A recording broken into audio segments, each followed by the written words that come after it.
is Tuesday, May 7th, and I am feeling very overwhelmed.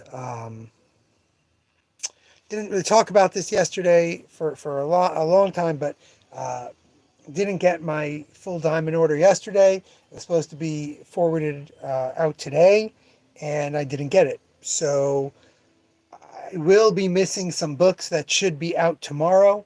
Hopefully, I'll get them tomorrow, and they'll be out within an hour of opening or whatever. But I don't know. I don't trust UPS anymore, so we'll see. Um, New DC books have been put out. It's been a bit of a day. My sister-in-law, who did the Frog and Toad book that we sold so many of in 2021, has a new Winnie the Pooh book out today that I was supposed to order, and because of a zillion things, did not. And so we don't have that. Terry Liebson, who does the wonderful Emmy and Me book series, about one a year. Really love them. I have every single one in our kids section has a book out. Don't have that. I ordered that from two different distributors, yet for some reason, no copies have arrived. But in that news, in how incredibly frustrated and behind the ball and overwhelmed I feel, there's 35 new books out. And at least 3 of them are books that we heavily support, that we really push. And I'd say of that 35, there's probably 2 or 3 in there that I would wholeheartedly recommend to be like, oh, if you're interested, you would love this book. There's so much good stuff. And this is just what we were talking about yesterday. There's just not, I'm putting these books out and I'm like, who's buying this? The ones that I believed in wholeheartedly, the ones that I went hard on, which we'll look at in a second. Devour by Pugh and Joyner. Vera Borsogel's new one. Plain Jane and the Mermaid. Kyle Stark's new one. Those 3, I didn't go hard on them because I believe in them more than some of the other books up there. I went hard because I know that all 3 are masterful, are incredibly well done. But while I was unpacking them yesterday, I was going over who ordered these. No one! Again, not true. One person ordered the Kyle Stark. But Anthony Prue is an exceptional artist. Jasmine Joyner, again, you don't know Jazz. She's an occasional customer of ours from the West Coast. She writes horror essays, edits comics, has written a couple of short horror bits in other comics. She's fantastic. And Vera Borsogel's Vera Borsogel. Be prepared. Anya's Ghost. That Pinocchio movie by Del Toro that everyone loved, that Coraline she worked on. She's just exceptional. It's a 300-page graphic novel by her. I'm so excited, and I have no pre-orders for it. So there's a failure somewhere on me. Because if you go online right now and you look at people who love comic books talking about stuff that's out today, scroll through 20 or 30 people, you will see 2 or 3 of these books. At least one of those books I just mentioned, because they're all exceptional books and they're all loved by the comic world. Am I not part of the comic world? Are my customers not part of the comic world? I promise you tomorrow I'm going to be like, there's a new Vera Borsogel to people. And they're going to go, who the hell's that? I'm going to name the book she made. And they're going to go, oh.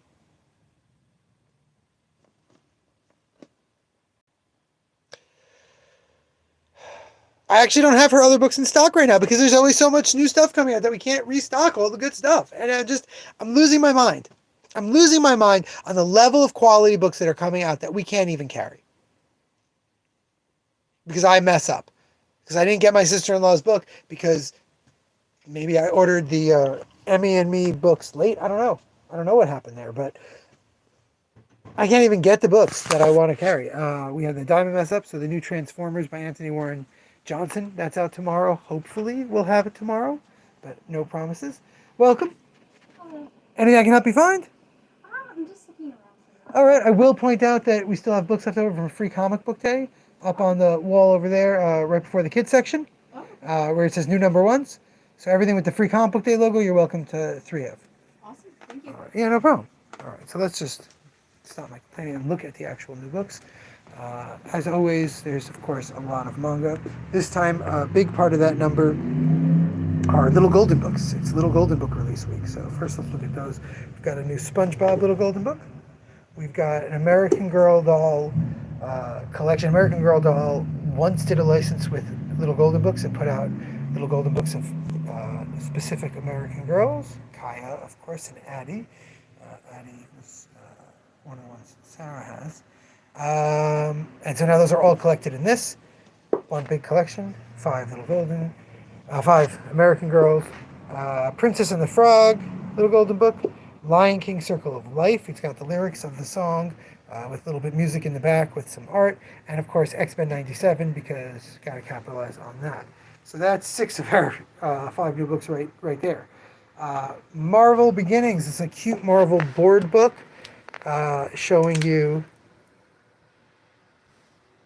things that you really don't need Marvel characters to show you, but if you're pushing the Marvel stuff in your household, that's a great book to learn. We've got a new My First Comic Reader. This is, of course, the line that's put out the Spidey and Me books. They're seeing it's working well, so they're doing a Disney Junior Mickey, Mickey's Clubhouse, little shorts, very simple reading. I'm going to give Lave that. The new Sweet Valley Twins, the graphic novel adaptations of the original Sweet Valley High books. Lewis Hancock's second biography out of Scholastic, Escape from St. Hell. First it was My Life in St. Hell, or My Trans Life in St. Hell, I don't remember. Welcome to St. Hell, all about being a trans high school student, and this is the end of high school follow-up book.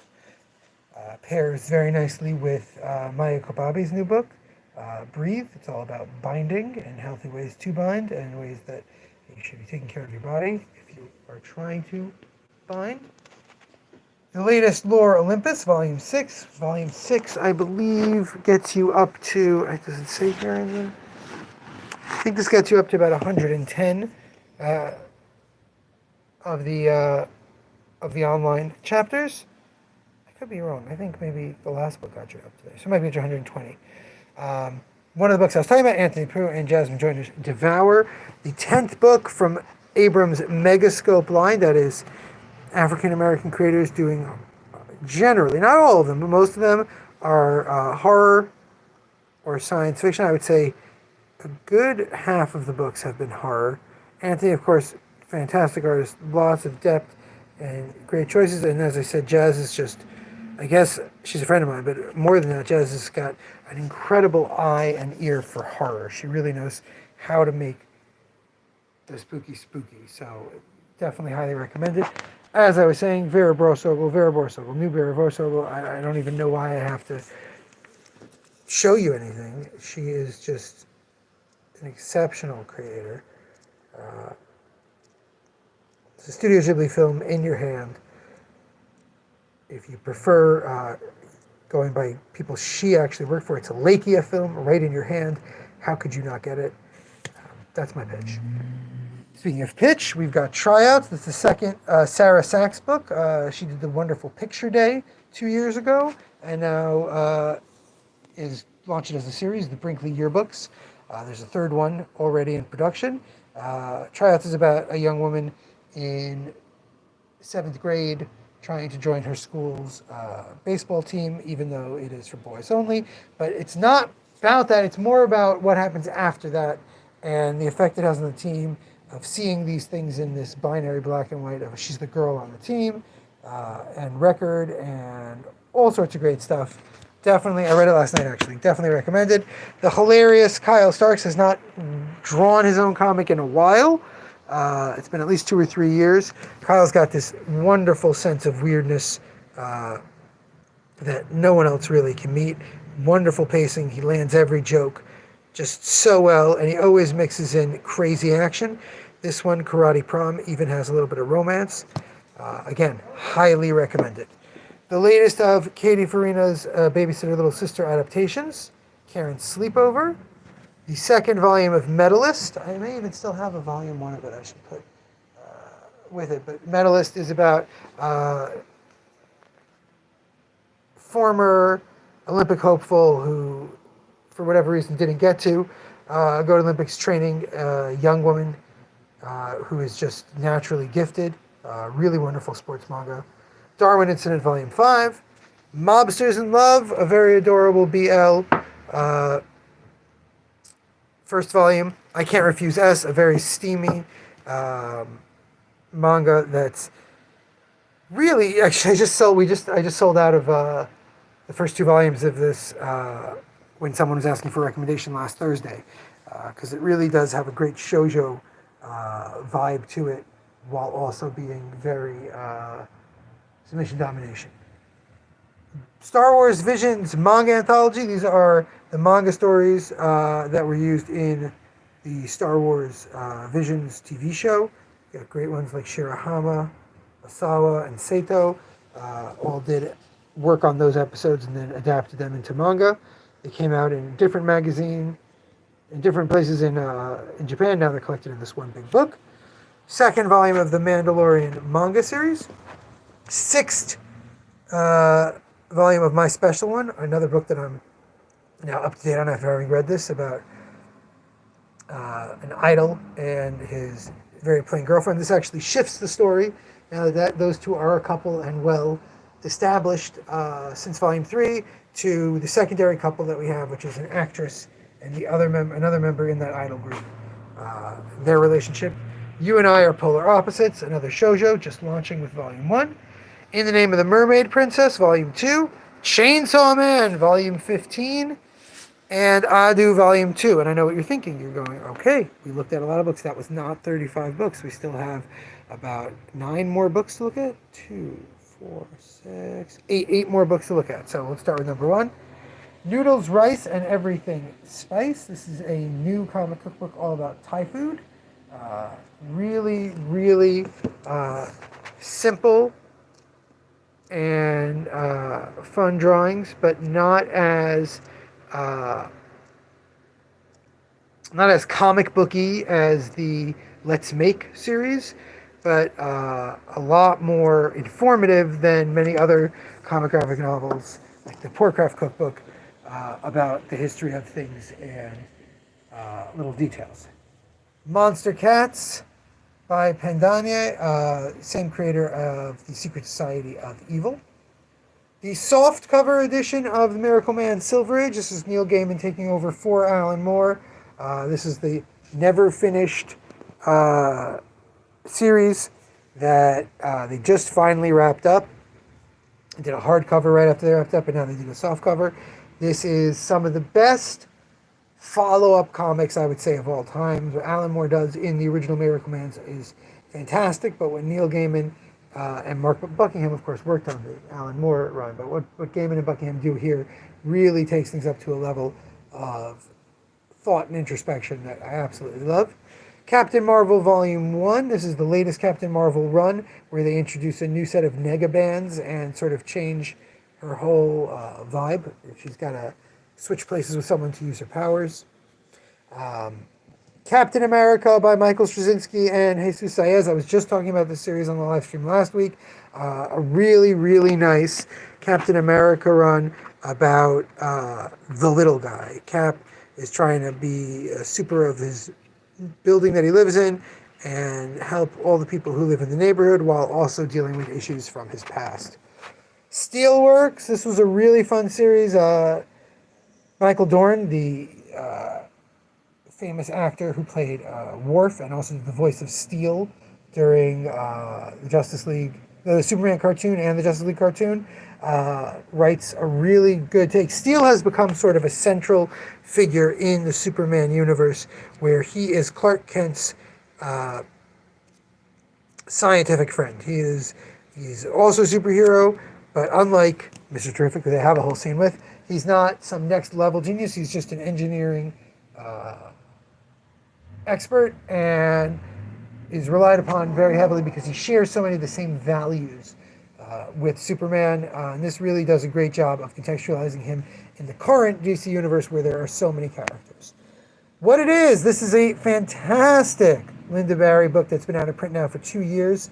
It's notes and illustrations that help you figure out storytelling and ideas of storytelling. Of course, it's Linda Barry, so it kind of defies expectations about what it really is.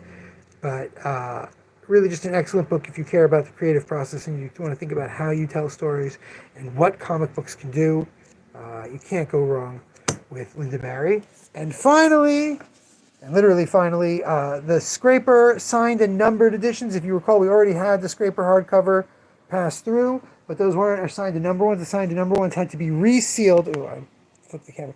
To be resealed, you can see this really bad sealing job because it had the wrong barcode on it. So we finally got those out this week. And those are our 35 new books. Tomorrow we're going to have new single issues, new self-published books, all the Marvel, all the DC, as well as the other companies that hopefully won't be too late. As I was saying earlier, there really is a ridiculous amount of stuff out and available, and it's frustrating how few pre-orders we get for it and how wide a net I cast while still missing stuff. So please, if you see here books that you're interested in, books that you want, please let me know. If this makes you think of books that are coming out that you do want, but they aren't out yet, please put a pre-order in through the system. And until then, until tomorrow when we look at all the new stuff, remember, damn it, babies, you gotta be kind.